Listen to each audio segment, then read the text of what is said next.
তুলবে কি করে কে জানে। এমন সময় ওয়াশরুম থেকে সদ্য শাওয়ার নিয়ে বেরিয়ে এলো মেহেরাব। পরনে তার সফেদ রাঙা টাওয়াল ব্যতীত আর কিছুই নেই। উৎসাহ তাকাবে না করেও তাকিয়ে ফেলল। আয়নায় মেহেরাবের প্রতিবিম্ব বিদ্যমান, উন্মুক্ত বুকে বিন্দু বিন্দু পানির অস্তিত্ব। উৎসাহ নজর আটকে গেল মেহেরাবের লোমশ বুকে। মেহেরাবের জিম করা বডি চুম্বকের ন্যায় আকর্ষণ করছে ওকে। উৎসাহ শুকনো ঢোক গিলল। মেহেরাব দ্রুত গতিতে তোয়ালে চালাচ্ছে চুলের ভাঁজে। বিন্দু বিন্দু পানি এসে পড়ছে উৎসার গায়ে। মেহেরাব ওর পাশ কেটে যেতে যেতে ফিসফিসিয়ে বলল, আমি জানি আমি হট, তাই বলে এভাবে হাঁ করে তাকিয়ে থাকবে? একটু তো লজ্জা রাখো বউ। উৎসাহ থতমত খেয়ে গেল। এভাবে ধরা পড়ে যাবে বুঝতে পারেনি। নিজেকে সামলে আমতা আমতা করে বলল, কে হা করে দেখছিল আপনাকে? নিজেকে কি ভাবেন, সলমান খান নাকি শাহরুখ খান? মেহেরাব উৎসার মাথায় টোকা দিয়ে বলল, কে আর দেখবে? আমার ঘরে একজন বোকারানি আছে না, সে দেখছিল। আমার সময় নেই আপনাকে দেখার। নিজেকে ভাবেনটা কি? মেহেরাব উৎসার দিকে ঝুঁকে এসে বলল।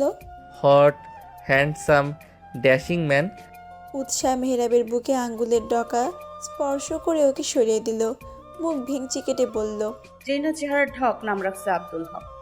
একটু থেমে বলল, আপনি এখান থেকে যান, আমি রেডি হব। আমি কি তোমায় ধরে রেখেছি নাকি আটকে রেখেছি? উৎসাহ জবাব দিল না। ও ভালো করেই জানে এখন কথা বাড়ালে মেহেরাব আরও বকবক করবে। এর চেয়ে ভালো চুপ করে থাকা। চুপচাপ চুল বাঁধতে লাগলো। আয়নায় মেহেরাবের প্রতিবিম্ব দেখা যাচ্ছে। ও রেডি হচ্ছে। চুল বাঁধা শেষে নিচে নেমে এলো। খাবার টেবিলে বসে আছে মাহিন আর মিজান মির্জা। ওনারা খেয়ে অফিসে যাবেন। উৎসাহ এসে টেবিলে বসলো। রিনি এসে খাবার দিয়ে গেল। কিছুক্ষণের মাঝে মেহেরাবও চলে এলো। মিজান সাহেব গম্ভীর কণ্ঠে বললেন, এতদিন বেয়ারাগিরি করে বেরিয়েছো, এখনও কি সেই মতলবই আছে নাকি? মেহেরাব খেতে খেতে মুখ খুলল। মানে? বিয়ে করেছো সেটা মাথায় আছে? একটা মেয়ের দায়িত্ব তোমার ঘাড়ে। এতদিন বেয়ারাগিরি করে বেরিয়েছো, সমস্যা নেই। এবার কাঁধে দায়িত্ব এসেছে।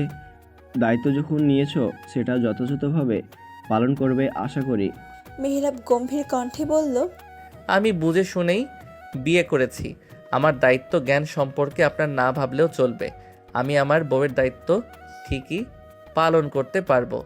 মিজান সাহেব তাতে দাঁত চাপলেন।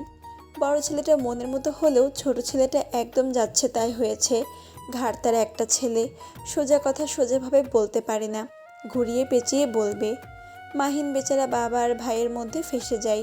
উৎসার ইচ্ছে করলো মেহেরাবকে শাসন করতে। বাবার সাথে কথা বলার একই নিয়ম।